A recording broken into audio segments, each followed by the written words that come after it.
Hey, friends! Well, Valentine's Day is upon us, and I thought I'd review a romance picture in honor of the holiday.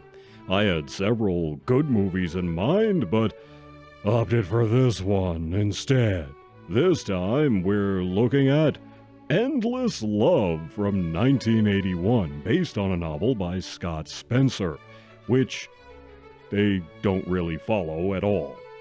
Our story goes like this. David is 17 and he's dating Jade, who's 15. It's young love.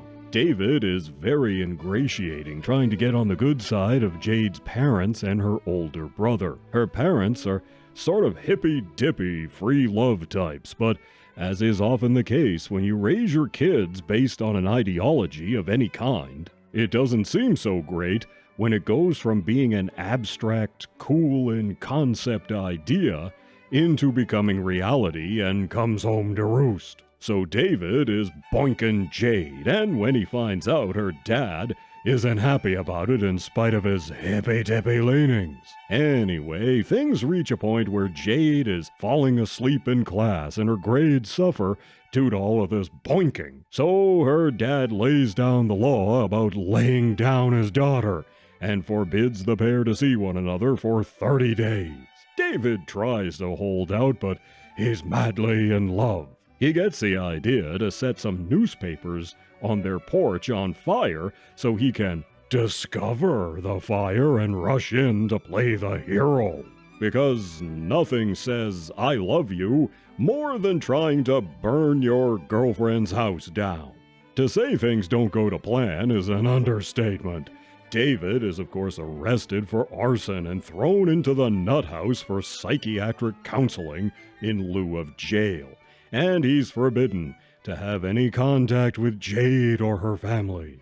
You know that old saying, when you spend all your time around stupid people, it makes you stupid? Just look at Twitter. Well, here, something like that happens to David in the nut house. He spends so much time around crazy people, it starts driving him crazy too. When he gets out, he continues ruining everyone's lives as he tries to get back together with Jade. Will David win his chick? Will they wind up together? Can true love find a way? Or will David eventually bring about Armageddon and the end of the entire world, rather than just move on and find himself another chick already? In our cast, we have Brooke Shields, of course. This was not her debut, but it was one of her first more high-profile pictures. Being a former model, she's attractive, sure, but she's not great. I mean, she's certainly trying, but she had yet to find her stage legs, so to speak. This picture was rated R, which ironically meant that Brooke Shields was too young to go see her own movie. I mean, there's not much to see because there's not much to see anyway, but I find it funny she could admire her tatas in the mirror alone at home, but not on a big movie screen with an entire audience of people looking at them. You don't really see much. Anyway, the balance of the cast, though, they're all really pretty good. Martin Hewitt plays David, and he's mostly believable as the love-crazed kid, but he seems maybe a bit too mature for a 17-year-old. We last saw him in Two Moon Junction. Shirley Knight plays Jade's mom. Don Murray plays Jade's dad. He was in a lot of stuff, including a TV series from 1973, ironically called Love Story. That has nothing to do with this movie, though. One of his last roles was in the revival of Twin Peaks in 2017. David's parents are played by Beatrice Straight, who was in Poltergeist and Network, and Richard Kiley, who was in The Thornbirds and Looking for Mr. Goodbar. James Spader from Stargate plays Jade's angry brother. He's quite good. And if you look fast, you'll spot this guy. That's right, Tom Cruise was in this. One of the patients in the nut house was played by Jeffrey Marcus, who went on to appear in both the movie and TV series Alien Nation. He played Albert in that. And director Robert Altman cameos as a hotel manager. This picture was directed by the great auteur Franco Zeffirelli, who gave us the mini-series Jesus of Nazareth, as well as several pictures based on opera or Shakespeare, including the 1968 version of Romeo and Juliet and the 1967 version of Taming of the Shrew with Richard Burton and Elizabeth Taylor. So naturally, this movie is gorgeous to look at. It really is, because Zeffirelli. Cinematography is first-rate.